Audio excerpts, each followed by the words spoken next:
Massive Ferguson 241కి break లైనింగ్లు ఎలా బిగించాలో ఈ వీడియోలో అయితే మనం చూద్దాం. ముందుగా మనమైతే బ్రేక్ రాడ్ అయితే రిమూవ్ చేసుకుందాం. సో బ్యాక్ సైడ్ కాటర్ పిన్ ఉంటుంది, కాటర్ పిన్ తీసేద్దాం. సో రాడ్ కూడా తీసేద్దాం. కాటర్ రాడ్ ఉంటుంది, కాటర్ రాడ్ కూడా ఓపెన్ చేసుకోవాలి. సో రాడ్ కూడా ఓపెన్ చేసేద్దాం. సో బ్రేక్ రాడ్ అయితే రిమూవ్ అయిపోతుంది. ఓకేనా.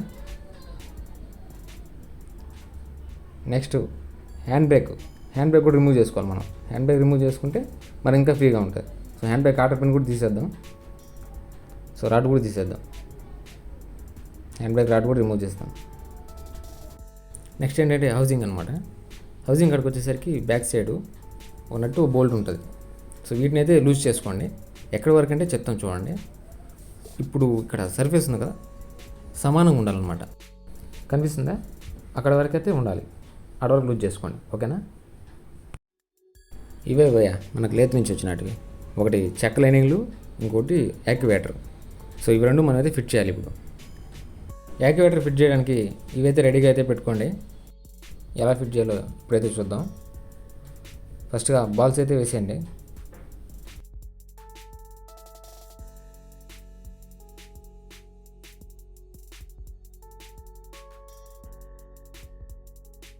యాక్యువేటర్ ప్లేట్ని కరెక్ట్గా సీటింగ్ ఎలా పెట్టుకోండి. స్ప్రింగ్లు ఎలా వేయాలో ఇప్పుడైతే చూద్దాం. సో యాక్యువేటర్ అయితే ఎత్తి పట్టుకోండి. కింద సీటింగ్ అవ్వాలన్నమాట. స్ప్రింగ్ సీటింగ్ అయిందని చూసుకొని ఒక వేలుతో స్ప్రింగ్ని అదిం పెట్టి స్క్రూ డ్రైవర్తో ఇలా లేపండి. ఈజీ, ప్రెస్ చేయండి, జస్ట్ పడిపోతుంది అంతే. కొమ్మలు అనేటివి ఎలా బిగుసుకోవాలో ఇప్పుడైతే చూద్దాం. సో జాగ్రత్తగా వేయండి. స్ప్రింగ్ అలా వేసుకున్న తర్వాత నెక్స్ట్ ఇంకోటి ఏంటంటే ఇందాక వేసిన దానికి ఆపోజిట్ వేయాలన్నమాట. ఇప్పుడు ఇందాక స్ప్రింగ్ కిందకి వేసాం, ఇప్పుడైతే ఆ స్ప్రింగ్ అనేది మనం పైకి వేసుకోవాలి.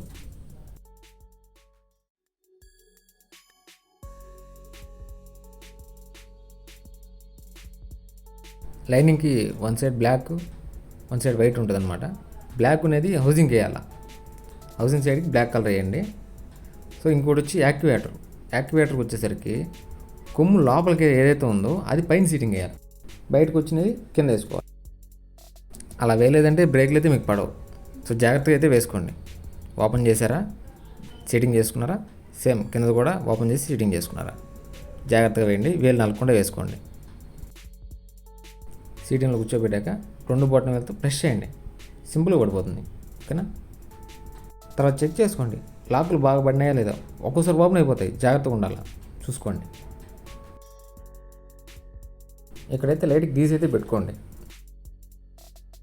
యాక్సిల్కి వైట్ లైనింగ్ అనేది పైకి వచ్చేటట్టు వేసుకోండి.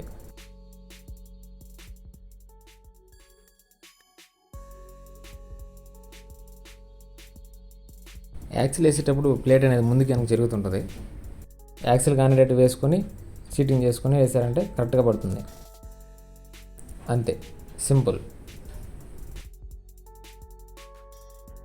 స్ప్రింగ్ వాషరు దాంతోపాటు నట్టు కూడా అనమాట. మొత్తం అన్నిటికీ వేసుకోండి.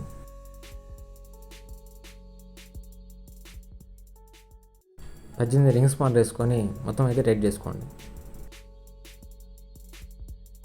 యాక్సిల్ ఫిట్ చేసిన తర్వాత లాస్ట్లో ముఖ్యమైన అడ్జస్ట్మెంట్ ఏదైనా ఉందంటే ఇదే. ఎందుకంటే ముఖ్యమైనదంటే బ్రేక్ కొట్టినప్పుడు పెడల్ పైకి రావాలన్నా, లేదు బ్రేక్ కొట్టినప్పుడు సౌండ్ రాకుండా ఉండాలన్నా కూడా ముఖ్యంగా ఈ అడ్జస్ట్మెంట్ అయితే కరెక్ట్గా ఉండాలి. 18 స్పాన్లతో బోల్ట్ని పట్టుకొని 19 రింగ్తో ఫుల్ టైట్ చేయండి.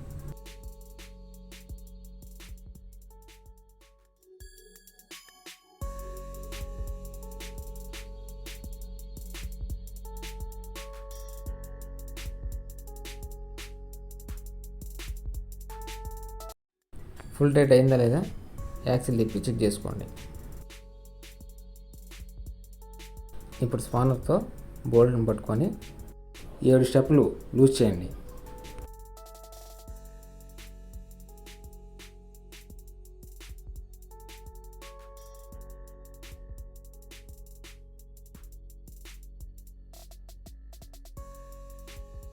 ఇప్పుడు పై బోల్ట్ని లాక్ చేయండి. యాక్సిల్ ఫ్రీగా ఉందో లేదో ఒకసారి చెక్ చేయండి.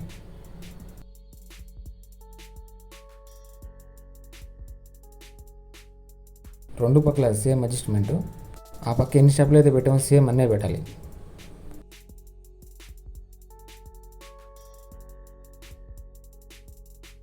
హాయ్ భయ్య, నా పేరు ఆనంద్. ఫస్ట్ వీడియో అయితే అప్లోడ్ అయితే చేస్తున్నాను. వీడియో యూజ్ఫుల్ అయిందో లేదో కామెంట్ అయితే చేయండి. ఇటువంటి మరిన్ని వీడియోస్ కోసం మన ఛానల్ అయితే సబ్స్క్రైబ్ చేసుకోండి.